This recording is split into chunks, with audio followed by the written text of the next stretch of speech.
എല്ലാവർക്കും നമസ്കാരം. എല്ലാവർക്കും നകുലൻസ് കിച്ചണിലേക്ക് സ്വാഗതം. നോമ്പ് തുറയുടെ ഭാഗമായി ഇന്ന് ഞാനിവിടെ തയ്യാറാക്കുന്നത് എഗ് ബ്രെഡ് റോളാണ്. അത് വളരെ ഈസി ആയിട്ടുള്ള റെസിപ്പിയാണ്. അതെങ്ങനെയാണ് തയ്യാറാക്കുന്നത് നോക്കാം. അതിനു മുൻപ് ആദ്യമായിട്ട് ഈ ചാനൽ കാണുന്നവരുണ്ടെങ്കിൽ സബ്സ്ക്രൈബ് ചെയ്യാനും ബെല്ലൈക്കൺ ക്ലിക്ക് ചെയ്യാനും ഒന്നും മറക്കരുത്. ഇതിനാവശ്യമായിട്ടുള്ളത് 10 ബ്രെഡാണ് ആദ്യം വേണ്ടത്. അതിൻ്റെ സൈഡൊക്കെ മുറിച്ചിട്ട് നമ്മൾ മാറ്റി വയ്ക്കണം. മുട്ട പുഴുങ്ങിയത് 5 എണ്ണം. ഇത് ചെറിയ ചെറിയ പീസസ് ആയിട്ട് മുറിക്കണം. ബ്രെഡിൻ്റെ അരികവശം മുറിച്ചെടുത്തതാണത്. ഇത് നമുക്ക് ക്രംസ് ഉണ്ടാക്കാനായിട്ട് ഒന്ന് പൊടിച്ചെടുക്കാം. അതിൻ്റെ കൂടെ ഒരു ബ്രെഡ് കൂടി ചേർക്കാം. അങ്ങനെ പൊടിച്ചെടുത്ത ബ്രെഡ് ക്രംസ് ആണിത്. ഇനി നമുക്ക് കുറച്ച് മുട്ടേൻ്റെ വെള്ളം എടുക്കാം. 2-3 മുട്ടേൻ്റെ വെള്ളം എടുക്കാം. ഇത് ചെറിയ മുട്ട ആയതുകൊണ്ട് ഞാൻ 3 വെള്ളം എടുത്തിട്ടുണ്ട്.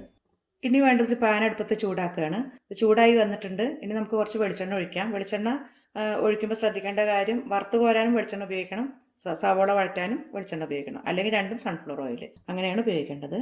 ഇനി വെളിച്ചെണ്ണ ഒഴിക്കുകയാണ്. തീ ഒന്ന് കുറച്ച് കൊടുക്കാം. ഇനി ഇതിലേക്ക് 2 സവോള അരിഞ്ഞത് ഇട്ട് കൊടുക്കുകയാണ്. തീ ഒന്ന് മീഡിയം ഫ്ലെയിമിൽ ഇട്ട് കൊടുക്കാം. സവോള പെട്ടെന്ന് വഴലാനായിട്ട് കുറച്ച് ഉപ്പ് ഇട്ട് കൊടുക്കാം. പകുതി വഴലുന്ന സമയത്ത് നമുക്ക് കുറച്ച് പച്ചമുളകും കുറച്ച് ഇഞ്ചി ഇട്ട് കൊടുക്കാം. 2-3 പച്ചമുളക് വട്ടത്തിലരിഞ്ഞതാണിത്. ചെറുതായതുകൊണ്ട് 3 പച്ചമുളകാണ് എടുത്തിരിക്കുന്നത്. ഇത് ചെറിയൊരു കഷ്ണം ഇഞ്ചി ചെറുതായി അരിഞ്ഞത് വഴറ്റി കൊടുക്കുക. കുറച്ച് കറിവേപ്പില ഇട്ട് കൊടുക്കുക. സവോള നല്ലപോലെ വഴന്നിട്ടുണ്ട്. അതിൻ്റെ പച്ചമണമൊക്കെ ഒന്ന് മാറിയിട്ടുണ്ട്. ഇനി നമുക്ക് ഇതിലേക്ക് മുളക് പൊടി മഞ്ഞൾപ്പൊടിയൊക്കെ ഇട്ട് കൊടുക്കാം. തീ കുറച്ച് കൊടുക്കുക. ചുവന്ന മുളക് പൊടി കാശ്മീരി ആണെങ്കിൽ 1 ടീസ്പൂൺ, അല്ലാത്തതാണെങ്കിൽ ഒരു 3/4 ടീസ്പൂൺ ഇട്ട് കൊടുത്താൽ മതി.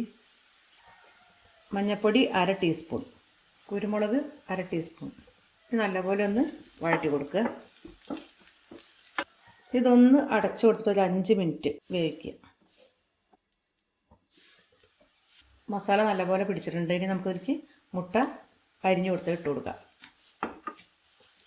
ഇനി ഇതിലേക്ക് ആവശ്യമുള്ള ഉപ്പ് ഇട്ട് കൊടുക്കുക. കുറച്ച് ഇട്ട് കൊടുത്താൽ മതി, മുട്ടയിൽ പെട്ടെന്ന് ഉപ്പ് പിടിക്കും. കുറച്ച് ഗരം മസാലപ്പൊടി കൂടി ഇട്ട് കൊടുക്കാം. ഒരു നുള്ളു മതി. നന്നായിട്ട് മിക്സ് ചെയ്ത് കൊടുക്കുക. കുറച്ച് കറിവേപ്പിലയും കൂടി ഇട്ട് കൊടുക്കാം. ഉപ്പ് നോക്കിയിട്ട് ഉപ്പ് ആവശ്യമുണ്ടെന്ന് വെച്ചാൽ കുറച്ചും കൂടി ഇട്ട് കൊടുക്കാം. ഇത് പാകത്തിനാണ്. നന്നായി മിക്സ് ആയിട്ടുണ്ടെങ്കിൽ നമുക്കൊന്ന് മാറ്റി വയ്ക്കാം. ചൂടാറിയതിന് ശേഷം നമുക്ക് ബ്രെഡ് മുറിച്ചിൽ വെച്ച് കൊടുക്കാം. ഇനി വേണ്ടത്, നമ്മൾ ഈ അരികു മുറിച്ച ബ്രെഡ് എടുത്തിട്ട് ഈ വെള്ളത്തിലൊന്ന് ഇങ്ങനെ ഒന്ന് തിരിച്ചും മുക്കിയതിന് ശേഷം നന്നായിട്ട് വെള്ളം ഇങ്ങനെ പിഴിഞ്ഞെടുക്കുക. പിഴിഞ്ഞ് നല്ലപോലെ കളയുക. ഇനി ഇതിലേക്ക് കുറച്ച് നമ്മൾ ഉണ്ടാക്കി വെച്ചിരിക്കുന്ന മിശ്രിതം കുറച്ചിടുക. 1 ടേബിൾ സ്പൂൺ, വലിയ ബ്രെഡാണെങ്കിൽ 1 ടേബിൾ സ്പൂൺ ഇടാം, അല്ലെങ്കിൽ അതിന് കുറച്ച് മതി ഇതിൽ. ഇനി ഈ ബ്രെഡ് അതുപോലെ റോൾ ചെയ്യുക. ഇങ്ങനെ റോൾ ചെയ്തതിന് ശേഷം അമർത്തി കൊടുക്കുക. അതുപോലെ നല്ലോണം ഇങ്ങനെ അമർത്തി കൊടുക്കുക.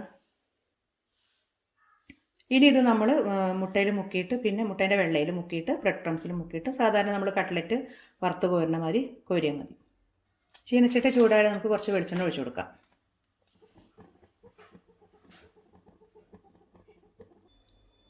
വെളിച്ചെണ്ണ ചൂടായിട്ടുണ്ടെങ്കിൽ ഇത് നമുക്കൊന്ന് മീഡിയം ഫ്ലെയിമിലിടാം. നമ്മളിതുപോലെ ചുരുട്ടി വെച്ച റോൾ എടുത്തിട്ട്, എല്ലാം കൂടി ചുരുട്ടി വയ്ക്കേണ്ട, ഇത് ചുരുട്ടി വെച്ചിട്ട് ഉള്ള ഈ റോൾ എടുത്തിട്ട് നമുക്ക് മുട്ടയിലൊന്ന് മുക്കാം. മുട്ടേൻ്റെ വെള്ളയിൽ സാധാരണ നമ്മൾ കട്ട്ലറ്റ് വറക്കണ പോലെ തന്നെയാണ്. ബ്രെഡ് ക്രംസിൽ മുക്കാം. പതുക്കെ ഇട്ട് കൊടുക്കുക. ഇത് നല്ലപോലെ കുറയ്ക്കുകയാണ്. ചെറുതായിട്ടൊന്ന് തിരിച്ചിട്ട് കൊടുക്കുക. അടുത്തത് ഇതുപോലെ ചെയ്യുക. ഇതുപോലെ ഓരോന്നായിട്ട് വറുത്ത് കോരിയെടുക്കുക. തീ ചൂടിനനുസരിച്ച് മീഡിയം ഫ്ലെയിമിലോ ലോ ഫ്ലെയിമിലോ ഇട്ട് കൊടുത്തിട്ട് പതുക്കെ വറുത്ത് കോരിയെടുക്കണം. ഇതുപോലെ ഗോൾഡൻ ബ്രൗൺ കളറാകുമ്പോൾ നമുക്ക് മാറ്റിയെടുക്കാം. ഇതിനൊരു ഉന്നക്കായൻ്റെ ഷേപ്പാണ് ഉണ്ടാവുക. ഇതാണ് ഇതിൻ്റെ ടെക്സ്ചർ. നല്ല ടേസ്റ്റി ആയിട്ട് വന്നിട്ടുണ്ട്. അങ്ങനെ എല്ലാ ബ്രെഡ് റോളും റെഡി ആയിട്ടുണ്ട്. ഇനി നമുക്ക് വേറൊരു പാത്രത്തിലേക്ക് എടുക്കാം. അപ്പോൾ നമ്മളുടെ അടിപൊളി എഗ് ബ്രെഡ് റോൾ റെഡി ആയിട്ടുണ്ട്. ഇത് വളരെ നല്ലൊരു റെസിപ്പിയാണ്. നിങ്ങളെല്ലാവരും വീട്ടിൽ ട്രൈ ചെയ്ത് നോക്കണം. ഇതിൻ്റെ കൂടെ സോസോ എന്തെങ്കിലും കൂട്ടിയൊക്കെ കഴിക്കാവുന്നതാണ്. ഈ വീഡിയോ നിങ്ങൾക്ക് എല്ലാവർക്കും ഇഷ്ടമായെങ്കിൽ ലൈക്ക് ചെയ്യാനും ഷെയർ ചെയ്യാനും കമൻറ്റ് ചെയ്യാനും ഒന്നും മറക്കരുത്. അടുത്ത നല്ല നല്ല റെസിപ്പിയായിട്ട് വരുന്നവരേക്കും ബൈ.